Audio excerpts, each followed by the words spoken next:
영국에 존 하퍼라고 하는 목사님이 계셨습니다. 1872년 스코틀랜드 글래스고의 한 기독교 가정에서 태어났습니다. 14살 적에 회심을 경험하고 그리스도인이 되었으며 이후로 예수 그리스도를 다른 사람들에게 전하는 삶을 열심히 시작을 했습니다. 그가 성장이 돼서 런던에서 목회하는 동안 열정적인 복음 전도자였기 때문에 미국의 시카고에 있는 무디 교회로부터 우리 교회에 와서 복음 전도 집회를 인도해 달라 하는 그런 초청을 받게 되었습니다. 이때 하퍼는 그 말에 응답해서 영국의 사우샘프턴이라고 하는 항구에서 미국으로 향하는 배 2등석 표를 구매해서 배를 타게 되었습니다. 그가 32살 때였습니다. 그 배에 승선한 때가 거대한 빙산에 충돌하여 침몰하는 배와 함께 죽음을 맞이하게 되었습니다. 하퍼가 승선했던 배는 바로 타이타닉호였습니다. 그때 하퍼 목사에게 마지막으로 무슨 일이 일어났는지 많은 성도들이 의심에 쌓여 있었습니다. 그런데 그 의심을 풀어준 한 청년이 몇 달 후에 나타났습니다.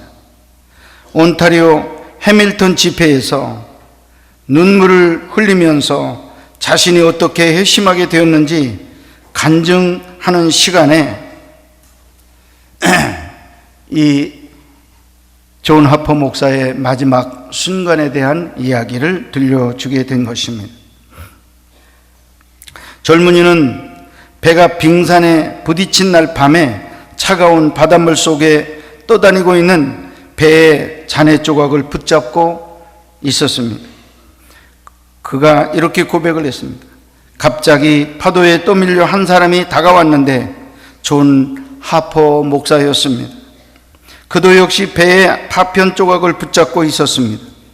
그는 저에게 말했습니다. 여보게, 자네 구원을 받았는가? 라고 외쳤습니다. 아니요, 못 받았어요. 라고 저는 대답을 했습니다.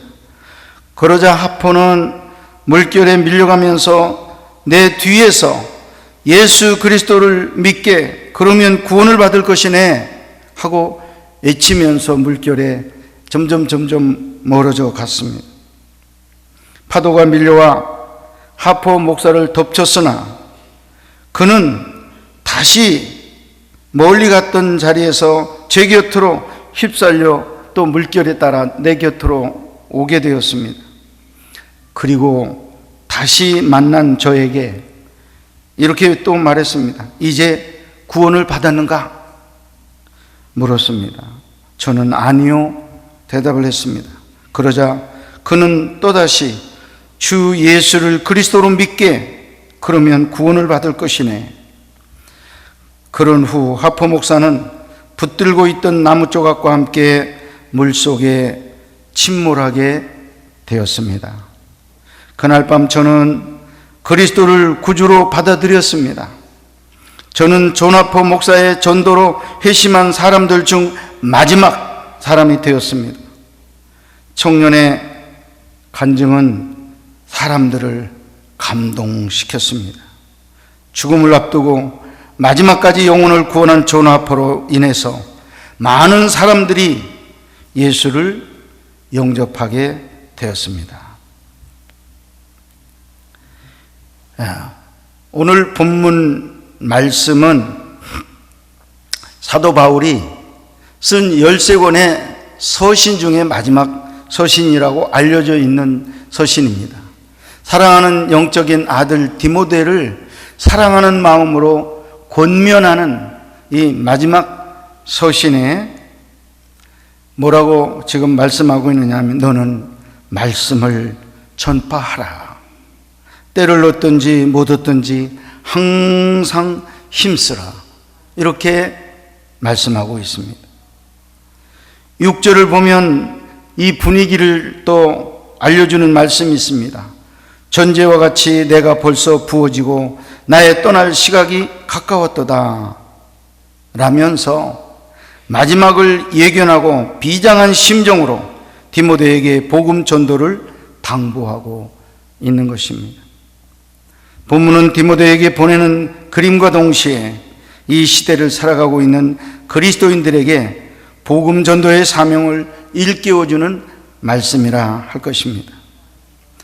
본문을 묵상하면서 말씀 전파, 즉 복음 전도의 이유를 다시 한번 확인하시고 내 마음의 비석, 신비 속에 깊이 각인하는 귀한 시간이 되어지기를 주의 이름으로 축복합니다.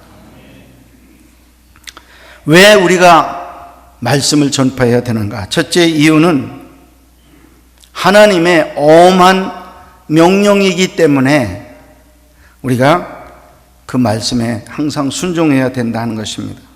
오늘 본문 1절에 보면 하나님 앞과 살아있는 자와 죽은 자를 심판하실 그리스도 예수 앞에서 그가 나타나실 것과 그의 나라를 두고 엄히 명하노니, 이렇게 말씀했습니다. 여기에 엄히 명하노니, 그 말은 부탁한다, 그런 표현 아닙니다. 해봐라, 이렇게 청유형으로 요청하는 것도 아닙니다. 이 말 엄히 명하노니 하는 말은 유언적인 명령, 엄한 명령이라, 이렇게 말씀하고 있습니다.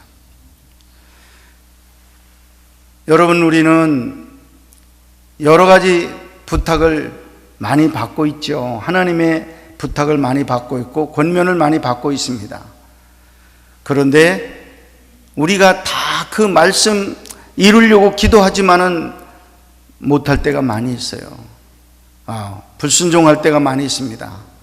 그러나 말씀을 전파하라 하는 이 말씀은, 이 분위기를 우리가 조금 더 읽어야 돼요. 이 말은 해도 좋고 안 해도 할 수 없다, 하면 더 좋고, 이런 얘기가 아니라는 거예요. 어떤 유럽의 백만장자가 아프리카 여행을 하다가 선교사를 만났습니다. 이 선교사는 호리호리한 몸매를 가진 아주 갸냘픈 선교사였습니다. 잘 못 먹고 그렇게 살아서 그런지 살이 하나도 없었습니다. 근데 어딘가 열심히 가고 있었습니다. 그래서 이 부자가 그분을 붙잡아 세워놓고 어디를 그렇게 열심히 가고 있습니까? 하고 방향을 물었어요. 그랬더니 아프리카 나완자촌에 복음을 전하러 갑니다 라고 대답을 했습니다. 부자가 놀랐어요. 아니, 호구 많은 데가 많은데 나완자촌에 복음을 전하러 간다고? 깜짝 놀랐습니다. 그러면서 나 같으면 100만 불을 준다고 해도 그런 곳에 가지 않을 것이다, 이렇게 말하게 되었습니다. 그러자 선교사가 대답을 했습니다.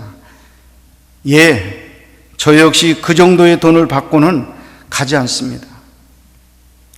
부자가 더욱 깜짝 놀랐습니다. 아니, 그래요? 그럼 얼마나 받고 나완자촌에 가는 겁니까? 그러자 선교사는 십자가 목걸이를 보여주면서 돈을 받고 가는 것이 아니고 다만 이분이 가라고 명령을 해서 가는 것입니다.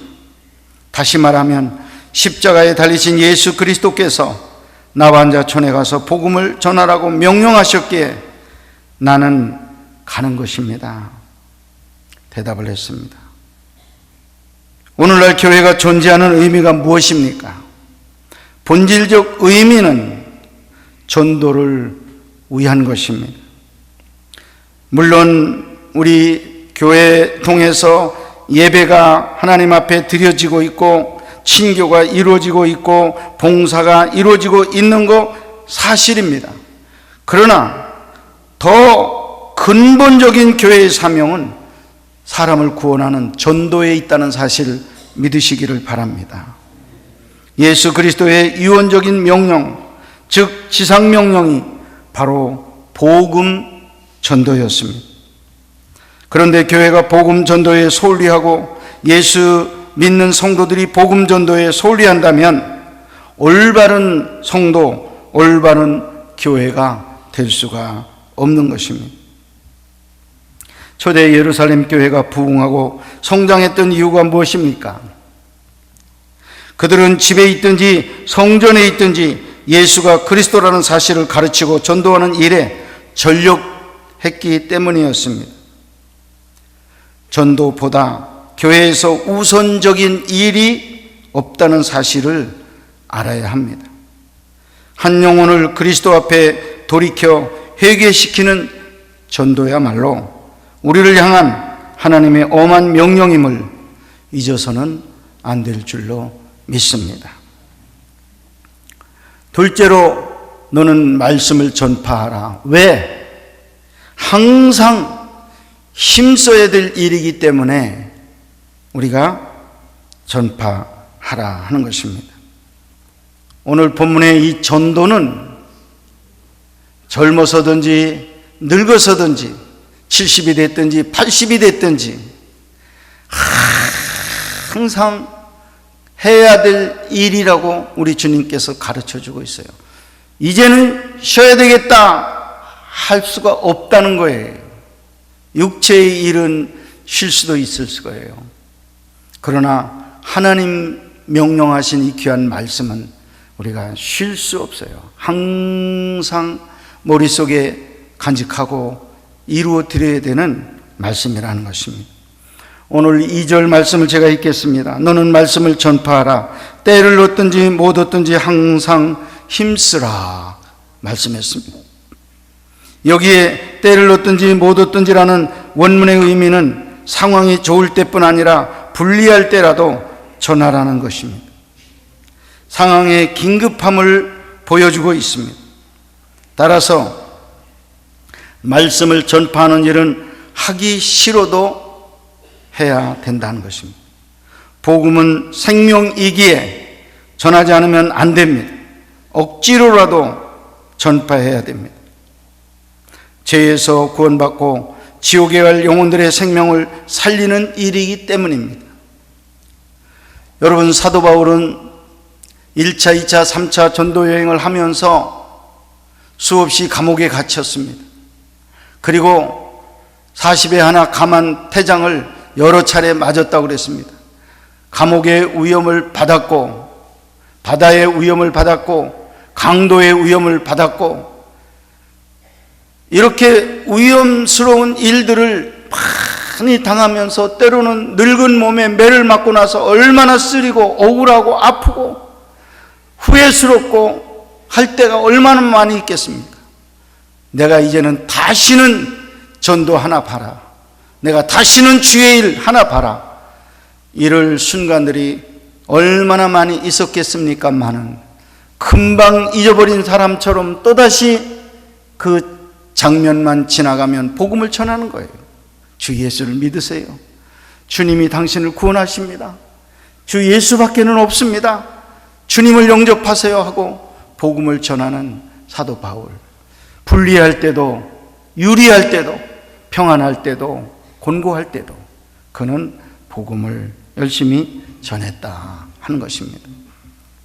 6.25 사변 전에 한 북한의 인민군 장교 부인이 예수를 잘 믿었다고 합니다. 이 장교는 기독교가 못마땅해서 아내를 핍박을 했습니다. 어떤 때는 때리면서, 어떤 때는 타이르면서, 어떤 때는 무릎 꿇고 부탁하면서 제발 믿지 마라. 내가 믿는 게 밖으로 전달되면 나 장교 노릇도 못하고 우리 집 굶어 죽어. 그러니까 제발 예수를 믿는 걸 좀 금해라 하고 말했습니다. 그런데 듣지 않았습니다. 아내는 더 열심히 교회에 나가 남편을 위해서 기도했습니다. 남편이 잠들 때에 그의 손을 잡고 내 주를 가까이 하게 함은 하면서 눈물 어린 찬송을 늘 남편에게 불러주었다고 합니다. 6.25 전쟁이 터졌습니다. 그때 남편은 전쟁터에서 포로가 되었습니다. 포로 수용소에 있을 때 우리 남한 군목 한 분이 기독교 신자가 있으면 이 자리에서 어떤 분이 있으면 나오라고 이렇게 포로들을 향해서 말했습니다. 그때 몇 명이 나왔는데 신자인지 아닌지를 구별하는 이런 구별을 어떻게 했느냐 하면 찬송을 하나씩 불러보라고 그렇게 말을 했습니다. 너 예수 믿어? 그럼 찬송, 아는 찬송 하나 불러봐. 가짜가 많았습니다. 다 태짜. 근데 이분이 아내가 눈물 어린 찬송 내 주를 가까이 하게 하면 하는 이 찬송은 다 머릿속에 외웠던 거예요. 잠자면서 다 머릿속에 넣었던 거라 이 목사님 앞에서 다 찬송을 불렀어요. 여러분, 그 사람이 집으로 해방을 받아 돌아가게 됐고 그 가정이 사는 역사가 있었다는 그런 이야기입니다. 이 시화, 저는 우리 교회 학교 다닐 때 어려서 이 이야기를 참 신기하게 제가 들은 적이 있습니다. 여러분, 항상 힘쓰다 보면 어느 순간에 효과가 나타날 때가 있어요. 여러분, 나무를 우리가 심어 놓으면 내가 사는 날 동안에 열매를 따먹을 수도 있어요. 그런데 어떤 나무는 내가는 못 따먹고 내 아들이 그 심어놓은 나무에서 과일을 따먹고 손자대에 가서 과일을 따먹는 일도 있어요. 여러분, 복음을 심으세요. 언젠가 여러분 열매를 거두는 날이 올 줄로 믿습니다. 낙심하지 말고 항상 복음을 심는 여러분들 다 되시기를 바랍니다. 세 번째는 내가 감당해야 될 직무이기 때문에 복음을 전파해야 된다는 것입니다. 오늘 본문 5절에 보면 너는 모든 일에 신중하여 고난을 받으며 전도자의 일을 하며 내 직무를 다하라, 이렇게 말씀하고 있습니다. 바울은 평생 복음을 위해서 살았고 복음을 위해 목숨을 내어놓았고 복음을 위해서 귀하게 여기던 모든 것을 포기를 했습니다. 그의 삶은 오직 하나님의 영광을 위해 이방인들로 구원의 반열에 서게 하기 위해 복음 전파에 평생을 바쳤던 것입니다. 사랑하는 성도 여러분, 이 시간 여러분이 전도한 사람이 한 사람이라도 이 자리에 계십니까? 내가 전도한 사람이 어디인가 2부 예배, 3부 예배, 어느 예배인가 지금 참석하고 있습니까? 만약에 돌아보셔도 한 사람도 내가 전도해서 교회 나오고 있는 사람이 없다고 한다면 여러분 직무를 다시 한번 깨달아야 될 줄로 믿습니다. 장로가 되었기 때문에 전도를 해야 된다. 권사가 되었기 때문에 전도를 해야 된다. 목사님이니까 전도를 해야 된다. 가 아닙니다.